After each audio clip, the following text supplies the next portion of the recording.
want to pick your brains on Sav, if that's okay, because I keep seeing her in Tom Aspinall's gym as she's doing her thing. Honestly, the way that...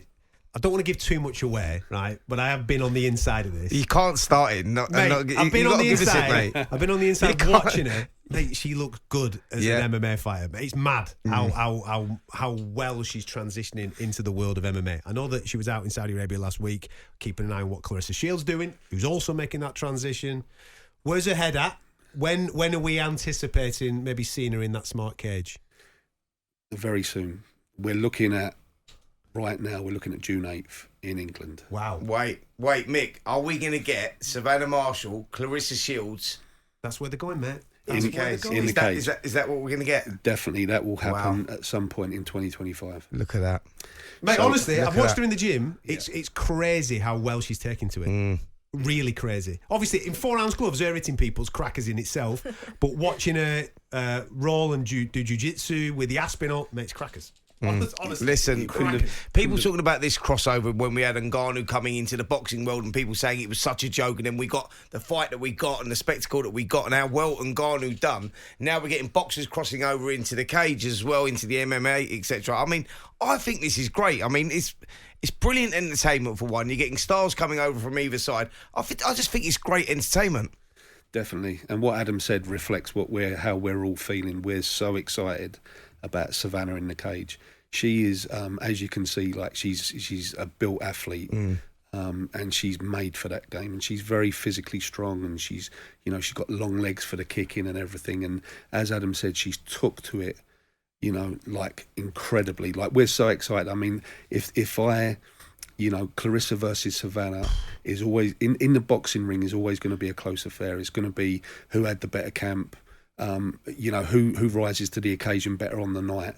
But I honestly believe in the cage that Savannah will do a job on it. Wow, man. Really? Honestly. Can't wait. She's fully immersed herself. I can't let you go without picking both your brains. Next Friday, obviously, we're going to be here all over the AJ and Ngannou crossover type fight. How are you seeing this playing out, Fran?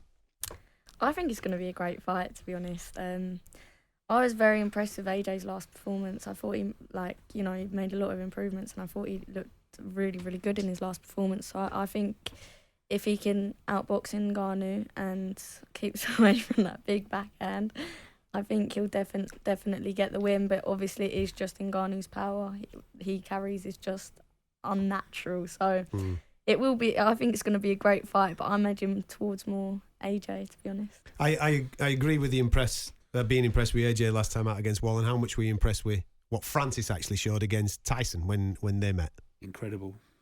Really, really incredible. His life, everything about him. I mean, I've recently just got back from Saudi and he was out there cage side, and the man's just got an incredible aura about him. He carries himself so well.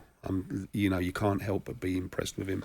And I just think that he's that smart that he not only got that incredible power, but he's smart the way he operates in the ring as well. And he's dangerous. I mean, for me right now, this is a real dangerous fight that AJ could have probably done without, because he's got everything to lose and not much. I agree. I mean, from a boxing perspective, but I was like Fran. I was really impressed with AJ last time out. I thought his performance was, the only way I could describe it was like smart brutality.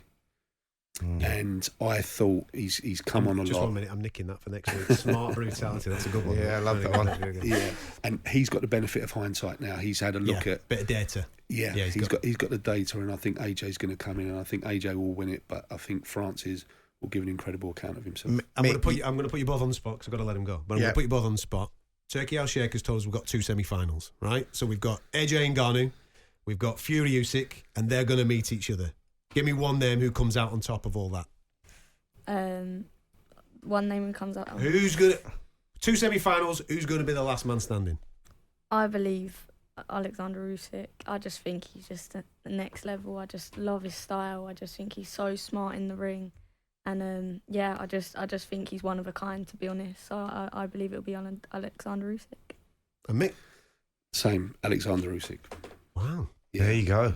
I think for big heavyweights, modern day heavyweights, I think a lot of the time for a lot of the big heavyweights, their kryptonite is lateral movement. Very, very quick cruiserweights who've come up, who've got that athleticism, and also on top of that, he's southpaw and he's a real chess player, isn't he? You know, I think Usyk. Can't wait. But listen, it's so good. So good. You obviously have just come back from Saudi Arabia. What they're doing out there is absolutely crazy, isn't it? And long may it continue that we get in there the best of the best. Listen, young lady, I'm looking forward. Do you have a date in mind of when we might see you next in the ring? I'm hoping around April time, so hopefully around April time. Just a quick one, just to send you on your way, because we had Ellie Scotney in the show last week. We got you this week, and someone sent us this text. Ellie Scotney last week, Francesca Hennessy this week. Great insight, attitudes, bringing attention to the women's game. What a wonderful woman Fran is, and the new. That's how they've signed it off. There you go, mate. Yeah, nice. Listen, by the way, Richard Riakporhe come in, and I think it was Andy Goldstein that give Richard Riakporhe his boxing name as the Midnight Train. Correct. So what you say Smiling now? Assassin. I'm going Smiling Assassin, mate. I just like. Do you know what I mean? Fran, if you're not announced as the Smiling Assassin next fight, he's going to be upset, mate. Fran's not going to be happy with you. You're going to take his nickname from me as well. We have to ring. I'll ring Brad. I'll sort it out. Yeah. You do with him.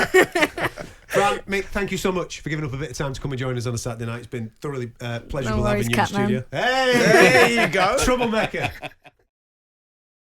On AM, on DAB, via the talkSPORT app and on your smart speaker. talkSPORT.